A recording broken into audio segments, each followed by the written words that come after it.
septième conseil que Dieu nous donne s'intitule « Le bien d'autrui, tu ne prendras ni retiendras sciemment ».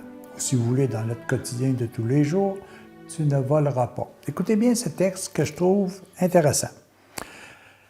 Le vol dont il est question ne concerne pas uniquement les biens matériels. Il peut prendre des formes diverses dans notre monde d'aujourd'hui. Il s'agit en fait de respecter ce que Dieu nous a prêté. La terre, les ressources naturelles, la vie d'autrui, sa dignité, ses capacités, etc. Les occasions ne manquent pas dans la société de consommation qui est la nôtre d'être tentés par la possession, l'accumulation ou l'envie de se faire valoir. L'homme d'aujourd'hui considère la propriété comme une possession qui va jusqu'au droit de détruire plutôt que de partager.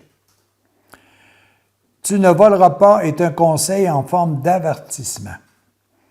Il attire l'attention sur la nécessité de se rappeler que tout bien, toute personne, toute relation nous est prêtée en main propre par le Seigneur.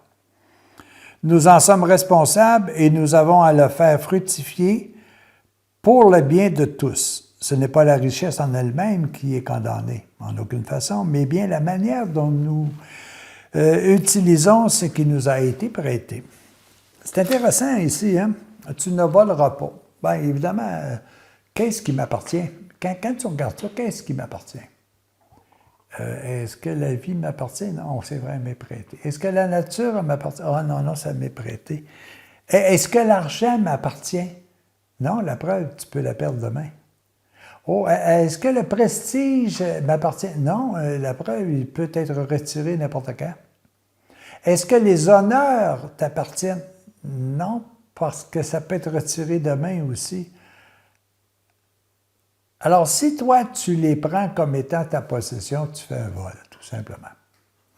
Et puis, c'est très large, hein, le vol. Le vol, ça peut être s'attribuer des choses qui ne nous appartiennent pas. C'est vrai sur le plan matériel avec les exemples que je viens vous donner, mais c'est vrai aussi sur le plan intellectuel, les idées d'un autre. Et le pire vol, c'est voler l'idée de quelqu'un que nous n'avons pas expérimenté. Moi, je peux avoir, par exemple, j'ai volé l'idée de Jésus, qui a dit « Ce que je sème, on le récolte ». Tant et aussi longtemps que je ne fais que le dire, c'est un vol. Mais quand je suis capable de dire que cette phrase-là, je l'ai expérimentée et ça fonctionne, là, c'est plus un vol. C'est j'ai mis en application le conseil qui m'a été donné. Voler, c'est très, très large, hein?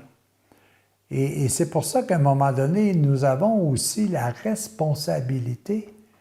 Si, par exemple, la nature, je décide qu'elle m'appartient et que je me mets à la détruire, en plus d'un vol, je me tiens responsable de la destruction que je devrais corriger. Moi, je trouve intéressant les industries que moi, je vais appeler... moi, je vais appeler peut-être prestigieuses, mais les industries qui se sentent responsables. Exemple, l'industrie du bois. Des compagnies qui coupent le bois ou qui utilisent le papier ou peu importe, et qui s'engagent à reboiser. Ça veut dire qu'ils l'empruntent et ils sont prêts à corriger ce qu'ils ont mal fait. On le voit même sur le plan naturel. On le voit dans les industries du bois, on va le voir dans bien des choses, dans bien des éléments. Mais sur le plan intellectuel, c'est pareil. Est-ce que l'idée de quelqu'un que j'ai pris, que j'ai mis en pratique, j'en suis responsable si je ne l'utilise pas à bon escient? Ça, c'est important. On peut voler aussi l'estime chez quelqu'un. On peut outrageusement blesser quelqu'un par une parole, blesser son espoir, blesser son espérance, blesser son bonheur. Volontairement, on peut les détruire, alors que tout ça ne nous appartient pas. De de quelle autorité, moi, je puis faire telle chose? De quelle autorité je peux détruire chez quelqu'un d'autre son espérance de vie, son espérance d'être heureux? C'est une bonne réflexion. Le bien d'autrui, tu ne prendras ni ne retiendras sciemment. Et qu'est-ce que j'ai qui m'appartient véritablement? Est-ce que je l'utilise adéquatement? Est-ce que je suis un peu comme l'ouvrier infidèle qui utilise à mauvais escient ce que le maître lui a prêté? Est-ce que ça ne s'appelle pas voler, ça? Alors, les amis, réfléchissons bien. Et puis, faisons attention aussi. Moi, j'ai toujours ri à un moment donné. On va à l'épicerie, puis de temps en temps, on arrive dans une étagère où il y a du raisin. Ah, puis quelqu'un prend du raisin. Puis il mange le raisin. Puis il n'achète pas de raisin. Il s'en va avec les framboises, il fait la même affaire avec les framboises, mais il n'achète pas de framboises. Et là, on dit toujours, ah, ouais, non, c'est pas pareil, c'est pas un vol, ça, je viens de... Non, non. Mais il y a une maxime qui dit, qui vole un œuf, vole aussi un bœuf. Alors, ça commence par des petites choses. Ah, c'est pas grave que de faire du travail au noir. Oh, non, non, c'est pas grave, ça, voyons donc. Tant que personne ne le sait, là, tu sais.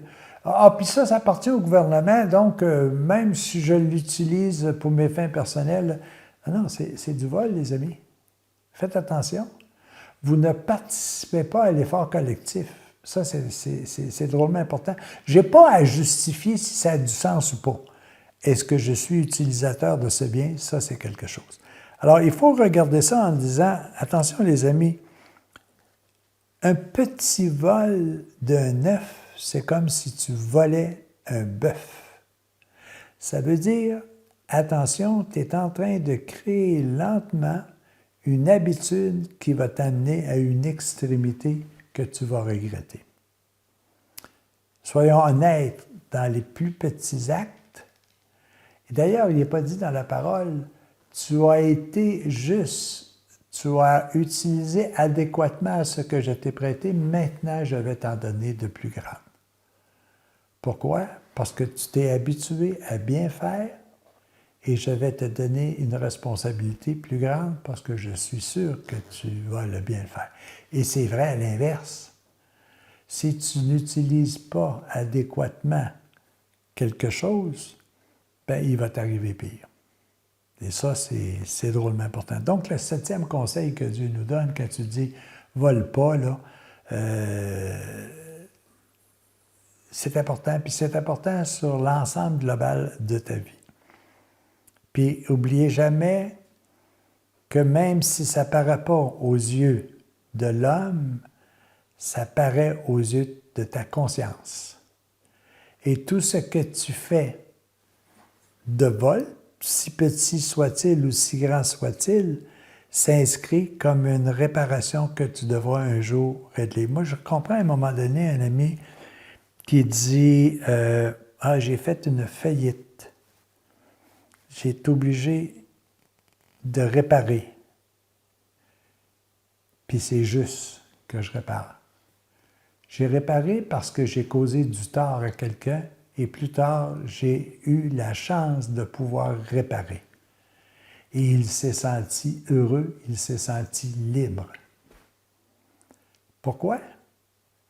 Parce qu'il avait régularisé. Quelqu'un qui a des dettes et qui fait tout pour ne pas payer ses dettes, sur le plan physique, peut-être que ça peut passer ou il va être exempté, mais sur le plan de l'esprit, il est toujours un endetté.